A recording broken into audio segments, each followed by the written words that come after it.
سے زیادہ صحابہ کی مجلس میں بیٹھ کر حضور ارشاد فرماتے ہیں کہ ان کا ایک ٹولہ ہوگا، وہ لوگ بس نماز کا ہی درس دیں گے، نماز کا ہی زور دیں گے اور کچھ نہیں کریں گے۔ نماز پڑھ لو، یہ کر لو، وہ کر لو، دین کی بات کرو، مگر روزے رکھیں گے، اتنی نمازیں پڑھیں گے۔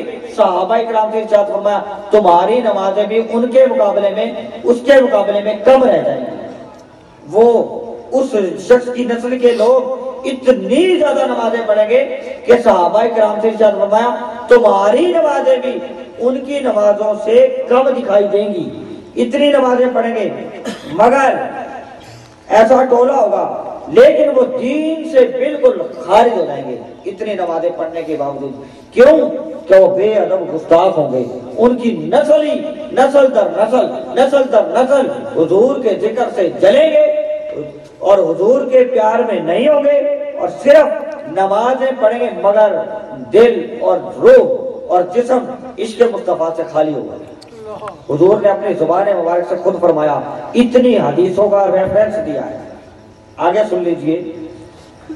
یہ تو بات سمجھ آ گئی کہ اتنی نمازوں کے باوجود، اتنی کثرت عبادت کے باوجود وہ دیندار نہ بنے، وہ دین سے زبان مبارک مصطفیٰ نے فرما دیا دین سے خارج ہو گئے۔ کیا وجہ تھی؟ کس وجہ نے دین سے خارج کر دیا؟ کس وجہ سے وہ اتنی نمازیں پڑھنے کے باوجود، اتنی کثرت سے روزے رکھنے کے باوجود، نمازوں، روزوں، زکاتوں، حج، تمام ارکان ادا کریں گے، مگر ذو خویس را تمیمی ان کی نسل سے ایسے نسل در نسل لوگ آئیں گے، مگر وہ اتنی نمازوں کے باوجود وہ نماز نہ ہوگی، وہ سارے جہنمی ہوں گے، ان کے دین ان کے حلق سے بھی نہ اترا ہوگا۔ وجہ کیا تھی؟ کس چیزیں دین سے خارج کر دیا؟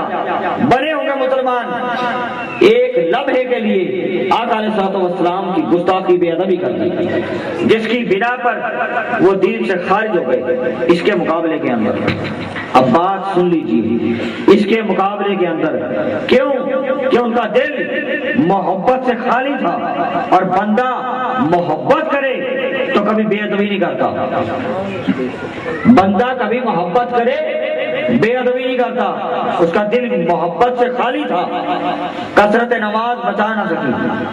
اور اگر محبت کرنے والا ہوتا ہے لیلا کے کتوں کے بھی قلبے چاٹتا تھا۔ میرے والد محترم شیخ طریقت مجدد دین و ملت، جن کا نام محفل میں بھی باعث خیر و برکت، گھر میں بھی باعث خیر و برکت، ہر مقام پر باعث خیر و برکت، حضور کی ربی سے چراغ نبی شاہ صاحب رحمۃ اللہ تعالی علیہ فرماتے، ان کا قول نقل کر رہا ہوں، کیا فرماتے کہ محبت اس شے کا نام ہے کہ وہ اندھا کر دیتی ہے۔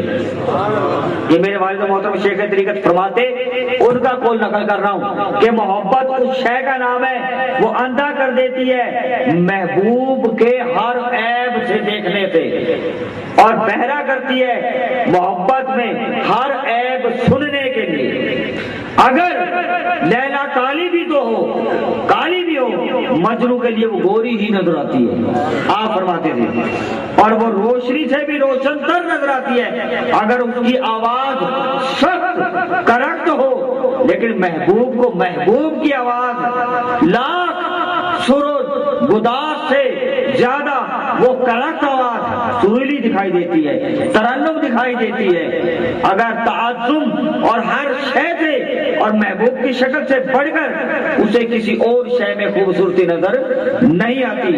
علامہ ابن قدامہ رحمت اللہ تعالی علیہ وہ روایت کرتے ہیں کتاب البقاء کے اندر، اپنے تفسیرات نہیں کر رہا، یہ علامہ ابن قدامہ بڑے دور کے مفسر ہیں، وہ اپنی کتاب البقاء کے اندر جلیل القدر امام ہے بقا کے حنبلی، وہ کہتے ہیں کہ مجنوں حج پہ چلا گیا،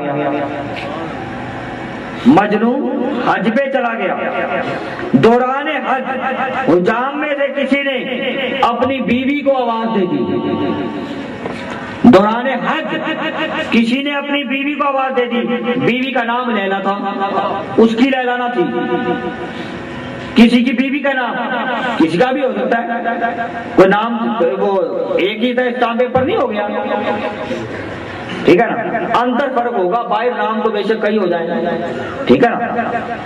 تو مگر اس کی بیوی کا نام لیلا تھا، وہ رش میں ادھر ادھر ہو گیا. مینا کے اندر آئے، کسی شخص نے زور سے اپنی بیوی کو آواز دے دی کہ لیلا آ جا، مگر وہ مجنوں کی لیلا نہ تھی. بات آواز کان میں لیلا کی پڑ گئی، تڑپ اٹھا اور بے ہوش ہو کر زمین پر گر پڑا.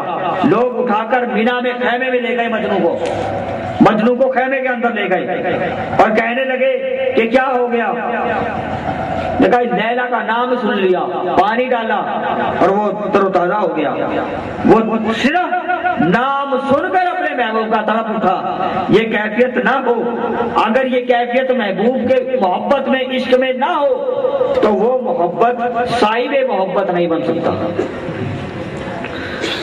ایک طرف وہ خویس راتمی تھا، بے ادبی کے سبب ساری نمازیں سب ضائع ہو گئی.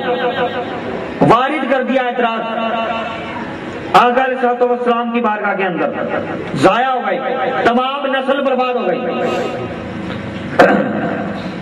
ایک طرف یہ حدیث پاک سنا رہا ہوں، کبھی نہیں سنی ہوگی، اس کا ریفرنس بھی دے دوں.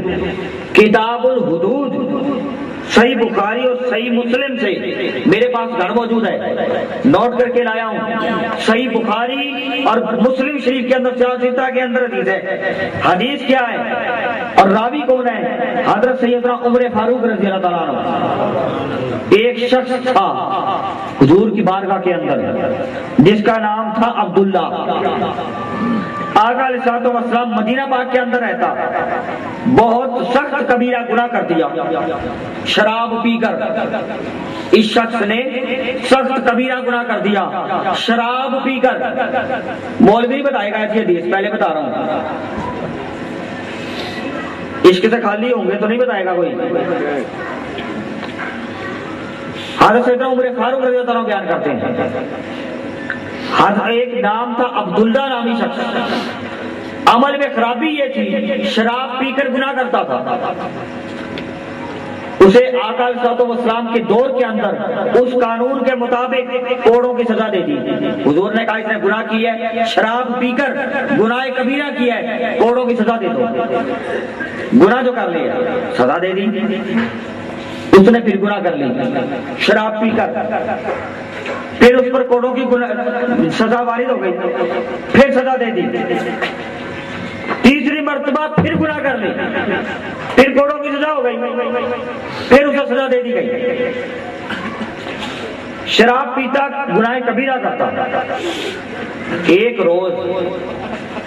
ایک روز صحابہ کرام بیٹھے آپس کے اندر مسجد نبوی کے اندر، صحابہ کرام بیٹھے مسجد نبوی کے اندر اپنے حلقے میں اس شرابی شخص کی بات نکل گئی. پوری حدیث سنا رہا ہوں بخاری اور مسلم کی. شرابی شخص کی بات نکل گئی. ان لوگوں نے کہا، ان صحابہ نے مسجد نبوی کے اندر بیٹھ کر کہ اس بندے پر خدا کی لعنت. حضور کی مجلس کے اندر، حضور کے دور کے اندر حضور نے اس کو سزا دی اور پھر گناہ کر لی، پھر سزا دی، پھر گناہ کر لی، اور گناہ بھی سخت کبیرہ گناہ شراب پی کر یہ بات کر رہے تھے. اور انہوں نے صحابہ نے کہا اس شخص پر خدا کی لعنت. بس یہ بات سنی آقا علیہ الصلوۃ والسلام نے، مسجد نبی میں تشریف لے آئے اور کہا، یہ جملہ سن کر آقا علیہ الصلوۃ والسلام نے کہا خبردار اس پر لعنت نہ بھیجنا، شرابی ہے، سخت کبیرہ گناہ کرنے والا ہے. حضور نے فرمایا خبردار اس پر لعنت نہ بھیجنا. خدا کی قسم میں جانتا ہوں تم نہیں جانتے. 3 دفعہ کوڑوں کی سزا ہوئی، شرابی ہے، گناہ کبیرہ کرتا ہے، مگر اللہ اور اس کے رسول سے محبت کرتا ہے. حضور علیہ الصلوۃ والسلام نے اپنی زبان مبارک سے فرمایا. آپ نے فرمایا مسجد نبوی کے اندر گناہ کبیرہ کرتا ہے مگر تم اس کو لعنت نہ بھیجو. آپ نے فرمایا خدا کی قسم وہ اللہ اور اس کے رسول سے محبت کرتا ہے. محبت کیا تھی؟ محبت کیا تھی؟